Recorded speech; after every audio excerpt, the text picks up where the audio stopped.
Eeny, meeny, miny, mo. Let's take this down to the Batcave, guys, and do a quick overview review on the Brown Knives full size FSD. Let's go down here, going down over to that door right there. Ooh, creepy. Turn on the light here. What is going on, guys? Carter here. Got another video for you. We are down in the Batcave doing another video. This one is on the Craig Brown full-size FSD. I've had this for a few days now. I've got to play with it. I've got to tinker with it. Opened it up. I've looked inside. I've got some pros, some cons, some concerns, some anecdotes, some, I don't know, maybe some jokes. That'd be fun. Maybe not. We'll see. Those happen organically. But let's talk about this knife. I'm going to try to keep this somewhat brief, this video. I don't want to go too long. This is big. It's a big knife. It is a very big knife. This is almost 9 inches long. It's like 8 3/4. It almost has a 4-inch long blade, just under a 4-inch, like 3.8 or so. It is 5.3 ounces. We'll confirm that right here. So reasonably heavy, but not super heavy for a full titanium knife of this size, in my opinion.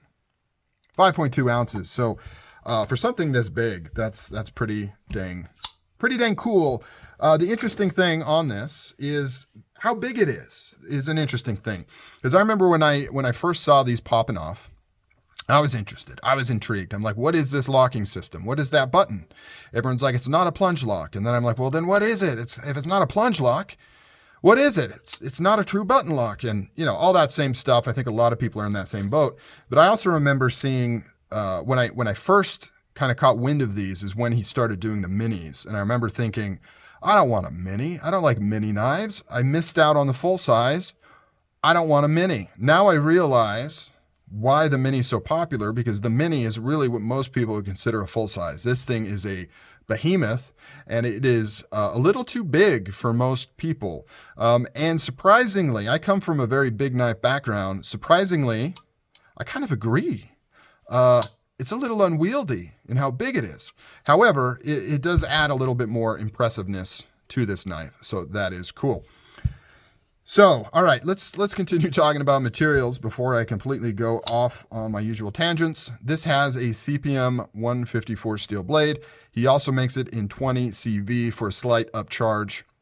Now, interesting thing about Craig Brown is when it comes to blade steel, he somewhat has a similar philosophy to like Ernest Emerson, right? Complete opposites in the knife world. Craig's a young guy, new to knife making, relatively speaking, and I'll talk a little bit about his background here and how it's a little different than a lot of knife makers are and how he approaches things. But he has a similar philosophy. You know, his idea is CPM 154 is a great steel, good corrosion resistance, easy to sharpen, easy to machine, and it does all the things that anybody would want to do with this knife, right? And he said that in an interview where he's like, I don't see anybody really needing S110V or S90V for what they do with their knives. And, you know, he followed it up with, but I understand that when people pay a premium, they want premium steel. So he gets that. But from a usability standpoint, he has a similar philosophy to like Ernest Emerson, which is like, yeah, I could chase the latest and greatest super steels, but what's the real value there? Do people really need that? And are they actually losing some things by it being more difficult to maintain and sharpen? So I found that interesting. Now, that being said, I realize that Emerson uses 154 CM and not CPM 154. CPM 154, in my opinion, is just better and should always be used. In my humble opinion, 154 CM in any reasonably quality of a knife, anyways, you know what I'm saying? Should not be the case. It should be CPM. If there's a powdered version of a steel, it's just better. It maintains all of the good qualities of the steel and removes a lot of the bad qualities. It makes it more consistent. It just makes it better. So I wish everybody would use CPM instead of just 154 CM when choosing that steel for its steel profiles. But it's neither here nor there. And I believe Craig also heat treats his steel to a more appropriate hardness than Emerson objectively, right? You could make the argument that that's For some applications, that's better. But I think in this knife, it actually makes way more sense than in an Emerson to kind of heat treat a little bit harder and use the CPM. Anyways, I digress. CPM, it's hand ground, super high, super thin, hollow ground blade with that cool fuller up at the top. It's got a nice thick stock up here, reasonably robust tip for how slicey and thin it is. I love those grind lines, absolutely beautiful. It's got a nice light stone wash over the top of it, kind of best of both worlds. You get that grind line kind of hand done look to it, but then you also have the stone washing, which will help hide any little mini scratches and things like that. Got a choil up here, which is questionable in its usability due to, spoiler alert, due to the placement of the button, which is my biggest concern with this knife, is how this button is implemented. Some people have talked about it, but they seem to not really stress how poor this is. I mean, I'll flat out tell you, this button design placement is awful, and I see no value in how it's done, and it's the only reason that I would say that I would hesitate to recommend this knife. Foreshadowing, we'll talk about that in a minute. Titanium handles here, they are milled to be lightened. Custom titanium pivot with his logo right there. This is the milling pattern number 1, which is arguably one of the more popular ones because it's the most striking. Everyone has their own personal preference, though. He has like 3 or 4, I think, handle styles currently between the full size and the mini, not including anodized or not anodized. Normal pivot on the back here, single screw. So only the pivot and the screw is holding this thing together, except for a steel pin that's in here as well. And if you take this apart, which I have done a few times, you will notice it is done well, like it snaps together, and you do kind of realize that this screw isn't really holding any force. It's just kind of keeping it from splitting. But I would say the screw is just going right into titanium. So you got to be careful, because if you strip this out, you're in trouble. If you mess up the threads in the titanium, it's a problem, right? It's not easily fixed. You'd have to bore out a bigger hole and rethread that hole and put a bigger screw in or something. So be cautious of that. When you take this apart, be careful when you're putting this in. If it feels like you're cross-threading, stop and redo it, right? You do not want to cross-thread this screw, or else you're in trouble. So I don't know how I feel about that. Obviously, you shouldn't have to take this apart. And even for cleaning, you can blast it out with break free and put some oil in. You really shouldn't have to take it apart. There's other reasons why you might want to, and I'll talk about that in a minute. Milled pocket clip. Now this has, okay, so those are the basics, right? Titanium, very striking profile, and that's kind of what drew me to this knife. I love that blade shape. I love the profile of the knife. I think it looks really cool and refreshing, and that is primarily because Craig is not by nature a knife guy. He's not a knife enthusiast who became a knife designer. He is a engineer / manufacturer, or machinist, sorry, not manufacturer, machinist who wanted to apply his skill set into a business venture, I guess you could say, or into an effort, a personal, be my own boss effort. And he came across knives, custom knives, and said, maybe that's the right avenue to go down. So it's interesting. So he, and it's pros and cons, right? So it is coming in from that background, and it's similar to Oz Machine Company, right? Similar type thing. It's not a knife enthusiast who's starting to make knives. It's kind of the opposite. So you do get that fresh approach to design and materials and manufacturing that you might not get with somebody who's kind of has the history of being into knives, who's going to say, it needs to be a frame lock, it needs to be a liner lock, because that's what you do. So you do kind of get some fresh stuff from that standpoint. However, you do lose a little bit of the enthusiasm and the clout, because he's not looking at it as learning from the history and the masters and kind of speaking back to things that have happened before and putting a twist on it.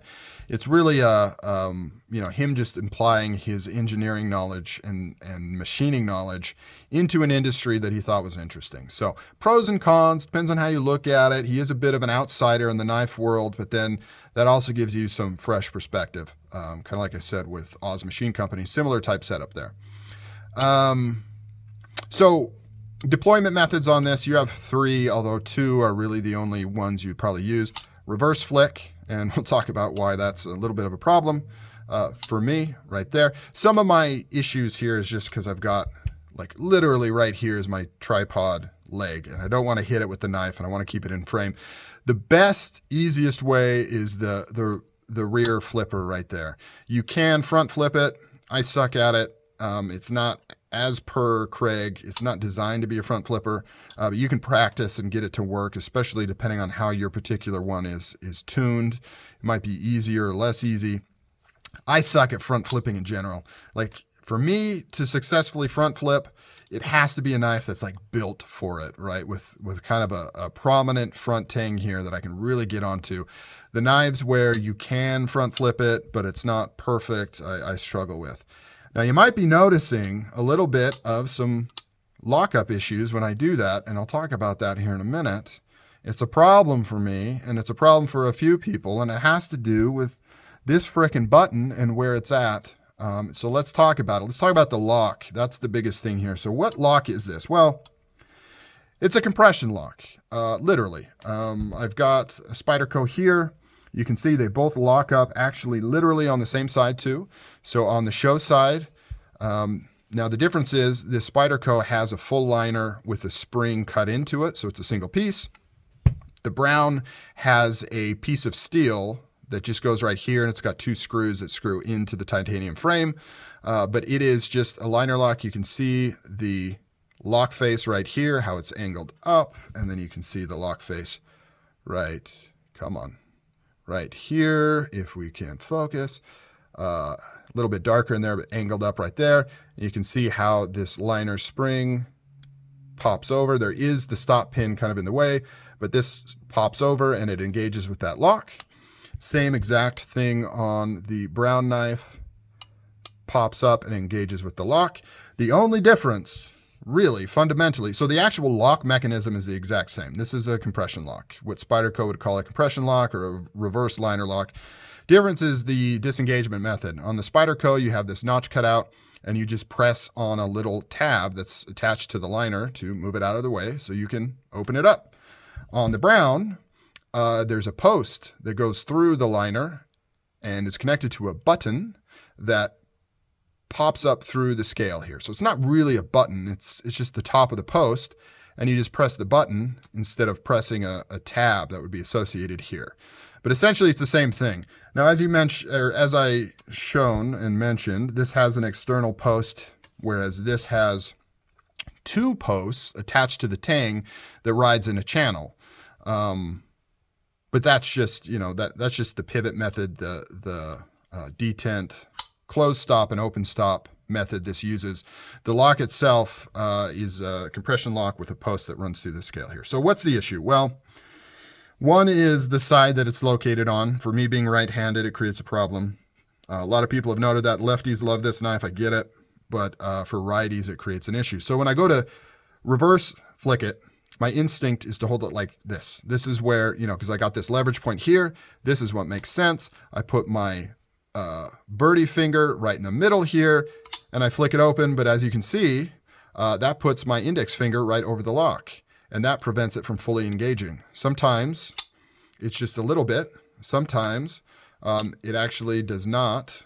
Like if I squeeze it too hard, it doesn't actually lock because my finger's there. So how you mitigate that is by doing just a loose grip on it or moving your index below or above it. But like I said, it's not where my finger wants to go. So I have to specifically train myself to go below it, and it kind of messes with my leverage point. It puts it at a higher angle than I want, or try to go above it. But either way, I'm still kind of almost touching that button. And if I squeeze really hard, it's not going to lock up. Now, the other issue I've noticed is if, you're gripping it in a hammer grip like this, it's fine. But if you go up like this and squeeze it, it disengages the lock. If you are, and there is jimping up at the top and up at the bottom here. If you squeeze it in a hammer grip, you can disengage the lock just like that, as well as if you are up on the choil, you can disengage the lock. So unless you're doing like a saber grip, if you're up like this, you'll probably be okay if you reduce the pressure off of that button. But it's unnecessary is the thing. Like you can mitigate these things. You can train yourself not to press the button, but it's unnecessary because this button should be on the other side, or at the very least, if it's not on this side, it should have a channel milled out, and then the button should sit in the channel so that essentially it's flush, just like most plunge locks are, so that when you set it on something, it doesn't, look how far that sticks out. It doesn't disengage. Now, Craig addressed this in an interview, but he didn't really give a reason. He just said he didn't want to do that. I didn't hear a legitimate reason as to why. He just said, yeah, I didn't want to do, maybe for looks. I don't know. He didn't want to do a milled out section here and then have this button sit down lower so that you had to go into the channel to press the button. He just said he didn't want to. Oh my gosh, it's exactly what I didn't want to do, is hit my tripod. It makes me so mad. This thing is just so big. So yeah, so two things I would want to see with a button is have it on this side and have it milled out in the pocket. At the very least, I'd want the milled out pocket because I just don't get this. I don't. If anybody can tell me what benefit this gives you, I see none. I see none. It just sticks out way too far, and I can't properly manipulate the knife. Now, if you are left-handed, you're not going to run into this issue, right? Because if you are flicking it this way, you are out of the button. Nothing's touching the button. So left-handed people, spider flicking, have, see, I suck. I can't even do it. Have no issue with actuating that button, but they still have the problem, I believe, with, oh, no, not as much. I mean, not as much. Like, this really is actually, now that I think about it, this really is a right-handed problem. I don't know if Craig is left-handed, but this button placement, if it was just on this side, would alleviate those issues for right-handed people. But because it's on this side, it's at a disadvantage. So maybe, maybe that is what it is. Maybe this is just made for left-handed people. First knife, primarily for left-handed people, leaving the right-handed people to kind of struggle a little bit. I don't know. But as a right-handed person, it's creating a lot of issues. I feel your pain, lefties, when dealing with this stuff. But like I said, if you just did the milling, the channel in here, then it would be fine. It wouldn't cause an issue, right? Like, it can still be on this side. It can still be more geared towards left-handed people. But then I could squeeze it without pressing the button like that. And then I could spider flick it without having to put my finger in the other direction. So yeah, please, Craig, let's address that. So let's see what else. That's it. I think that's it. I've rambled on long enough. There is some interesting, so as a side note, another critique, with the way he does the stop pins, he uses two, and then they have, so there's one for the closed position, and then there's one for the open position, which is unusual. Typically you'd have one, but he does that because he puts a set screw in each one so that you can twist that set screw, and it'll adjust where the blade stops and where it locks open, so you can micro adjust the detent indirectly with the spring tension and where it locks up. What I would say to that, without going into too much detail, is I feel that is only done because he isn't able to get exact tolerances in machining to just have it tuned correctly out of the box. That's the only thing I can think of, because you don't need to micro adjust those. Everybody knows how this knife should be tuned. Everybody's going to agree on how it should be tuned. I think he left that in there because he knew he wouldn't be able to get it perfect, machined exactly how it needs to be, and he needed a way to manually micro adjust those, because otherwise I just don't see the point of needing that. It creates extra parts, extra pieces. You've got two stop pins when really you just need one. But if anybody disagrees with that or knows if there is another reason, or if they do really feel they need to adjust it, please describe below why you think that and give examples, because I just don't see it. I don't see it. Press that button. If you squeeze the knife, press that button. All right, guys, so that's it, though. It is pretty cool, and it is sweet how it does that. Press the button all the way. Super drop shutty. Everything else, the tolerances on this thing are spot on. Like, I've got this thing like tight as a drum, and it's super smooth. When you press that button, it makes cool dingy noises when it hits the stop pin. It is a pretty cool knife. Very striking looking. It's just that damn button. All right, guys, I'm out.